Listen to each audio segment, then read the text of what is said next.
දෙවනිනම season 2 කතාවේ අවසානය ගැන මං පොඩි අනාවැකියක් කියන්න බලාපොරොත්තු වෙනවා. ඇත්තටම මේක ඉතාමත් උණුසුම් මාතෘකාවක් විදිහට අපිට ගන්න පුළුවන්.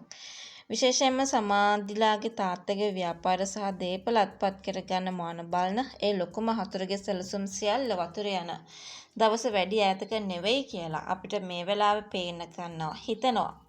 ඇත්තටම හතුරගේ වැටීම සමාධිලාගේ ව්‍යාපාර බලහත්කාරයෙන් කපටිකමින් අල්ලගෙන ඉන්න කෙනාට Taman වැපරූ දේම නෙලා ගන්න සිද්ධ වෙනවා. ඔහුගේ අසාධාරණ බලාපොරොත්තු බිඳ වැටීම ප්‍රේක්ෂකයන්ටද ලොකු සහනයක් වනවා නිසකයි.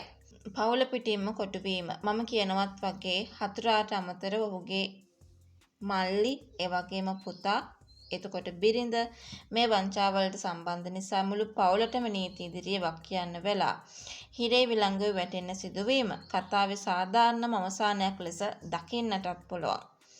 ඇත්තටම සමාධි සහ ඇයගේ පිරිස ඉතාම සූක්ෂම විදියට මේ හතුරන්ගේ වංචා ඔප්පු කරන්න අවශ්‍ය සාක්ෂි එකතු කරලා ඇති බව පේනවා. ඒ සාක්ෂි ඉදිරියට කාටවත් බේරෙන්න බැරි වේවි කියලාත් අපිට හිතන්න පුළුවන්. ඇත්තටම අවසානයේ සියලු බාධක මැද සමාධිට තමන්ගේ පවුලේ ව්‍යාපාරවල අයිතිය සහ ගෞරවය නැවත හිමිවීම තුළින් කතාවට සුබවාදී අවසානයක් ලැබෙනු ඇතැයි සිතන්න පුළුවන්. කතාව මෙච්චර කල් ඇදුනේ මේ වගේ ලොකු හැරවුමකට නේද කියලා දැන් රසිකයන්ට හිතේවි.